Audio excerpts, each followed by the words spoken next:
Hi, welcome back to another episode of Keeping It Simple. It has been a wonderful week, a hectic week. I had a number of programs, and for after a long time, I am teaching many offline programs one after another, and this is the beauty of this week. But it was also for me after a long time, maybe 2.5 to 3 years, I am having a weekend off next week, coming week, and most probably I intend to do an advanced meditation program as a participant, not conduct. Every week I have been conducting advanced meditation program, but as a participant, I intend to do participate in an advanced meditation program. Dhruv is here. Jai, He's ready. Hopefully, he's ready with his questions for this week. Jai Gurudev, Dhruv, how are you? Jai Gadabaya, I'm good. How are you? Good. You're looking very good. Is it very cold in Delhi? Yes, Bhaiya, it was cold today. Mhm. It looks from your dress. It's nice and warm here in Bangalore. Great. I We're miss having, this. yeah, so it's nice and warm here and pleasant, not very warm, pleasant, pleasantly warm. Great, great, Bhaiya.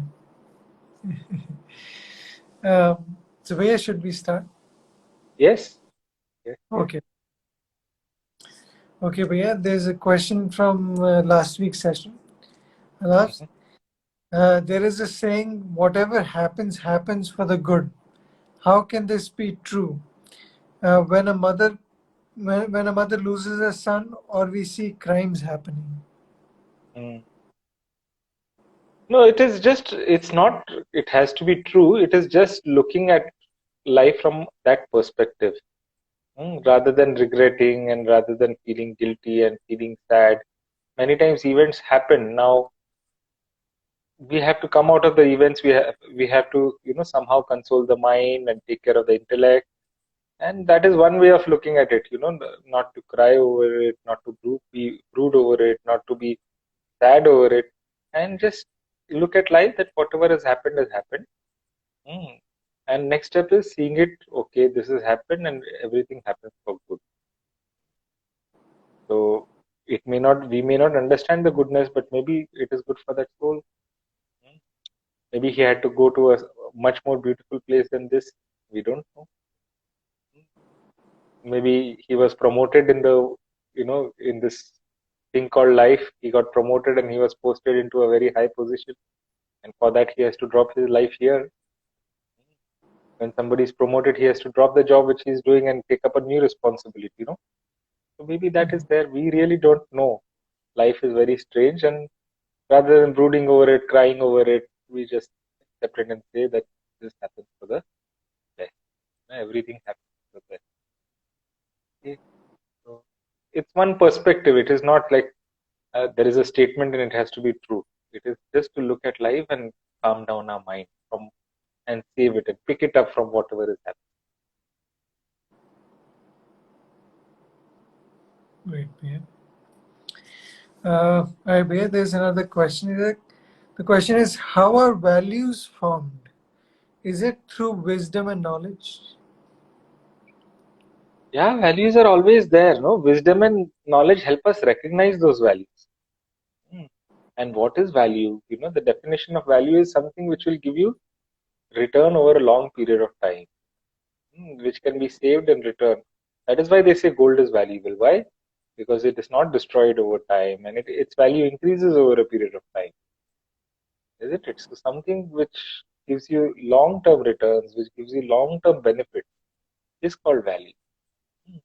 So human values are those qualities which are in the long run are beneficial to you. Your love, your peace, your care, your concern, all these are called values. Why? Because in the beginning they appear to give no return, or in the beginning they appear to be not so beneficial. But when you practice and you continuously practice over a period of time, then you see your life is so much full of peace and love and joy. And that is the theory of karma, no? Whatever you sow that comes back to you. If you value, and these are the qualities which everyone values. We would like to have an honest person around us.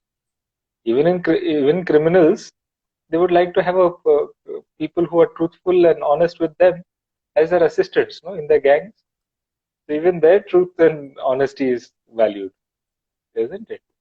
So everywhere, no matter where you are, you would like to have people who are trustworthy, who care, mm, who support. So that is why they are called values, because it is life nurturing, it is mind nurturing, and no matter where you are, you always value such people who have values. That is why it is called value. Okay, Bhaiya. Bhaiya, the next question is how to have a stronger mind-soul connection.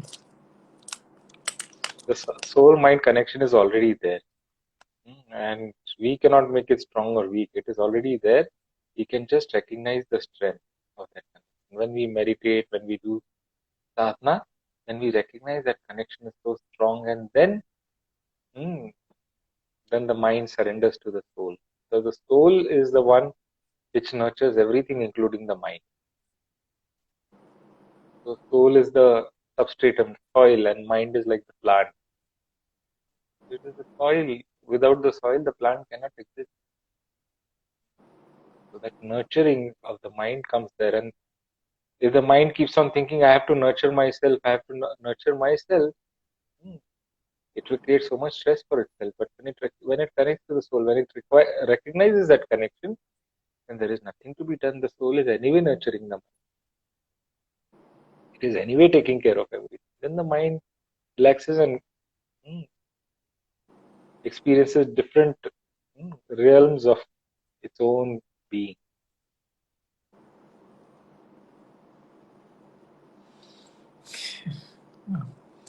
Okay, Bhaiya. Next question is what is the most important relationship in life after Guru Shishya relationship? Yeah, everything is Guru Shishya relationship. No? Guru is that higher energy which guides us in every step. Guru is not a physical body, and every person and any person can be your Guru. Sometimes even a small child will come here and teach you something, isn't it? That teaching, that learning can happen from anywhere.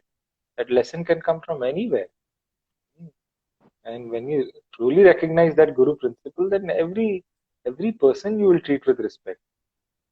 Every person you will be, you'll be privileged to have those people in your life. Whether even though the enemies are also teaching you so many good lessons in life.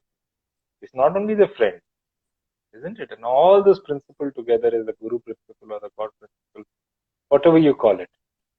Okay? Everywhere that divinity is present. The Guru Shishya, once you really recognize that relationship, is there everywhere, every moment of your time. Okay, Bhaiya. The next question is I want to reduce the north-south divide in this country. I don't know how, as an individual, I can do that. Please suggest how to do that. Yeah, first is stop thinking in your mind that there is a divide. Isn't it?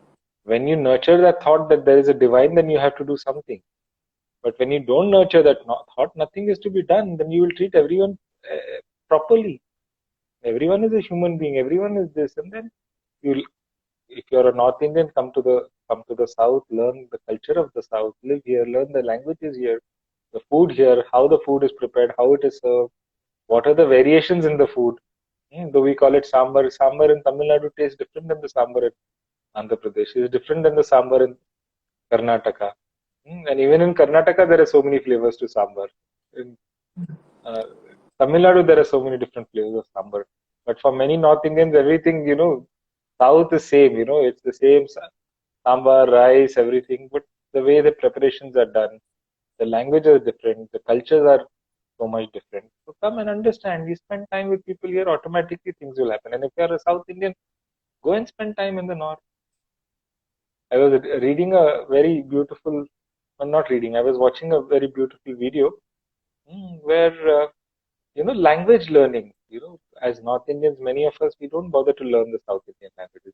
In fact, South India is divided by so many languages, and they don't want to learn the neighbor's language. Tamil people don't want to learn Kannada. Kannada don't want to learn Tamil or Malayalam.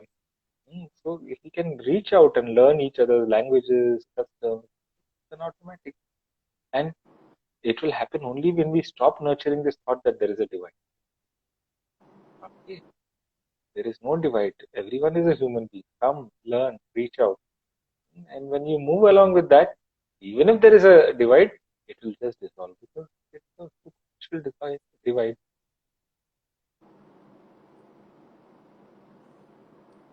Yeah, thank you, Bhaiya.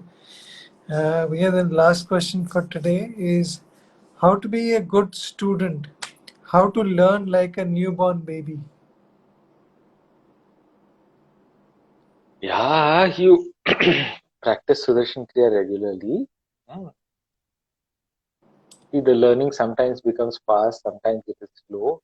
It is dependent on the state of our mind, the sharpness of our intellect, the clarity of our memory. And all these three are improved. The learning process. These faculties are required for learning processes more than the others. Okay, all this can be made better by practice of Sudarshan Kriya, meditation, doing advanced meditation program, mm, pranayama, asanas. All these techniques are for that. It calms down the mind, it sharpens the intellect, and it gives the memory its extra edge. All these practices. Okay, so since you're on the path, nothing more needs to be done. You just have to practice Sudarshan Kriya. Every 2-3 months, do an advanced course. Practice your Sahaj Samadhi meditation regularly. All this is there. Great. Thank So you, there are Bhaiya. no questions in the audience also, no? Um, No, in the I checked. There's no audience. There's a comment, but there's okay. no. Okay, so good. So we'll end the session. No need to extend the session if there's nothing to be said. It was wonderful having you for this weekend program. Till the next weekend, have a lovely week. This coming uh, weekend is a rest time for me. So hopefully, after all that rest, we will have a wonderful session the coming Sunday. So wish you all the best and see you next week at the same time on Instagram. Jai Gurudev. Jai Gurudev.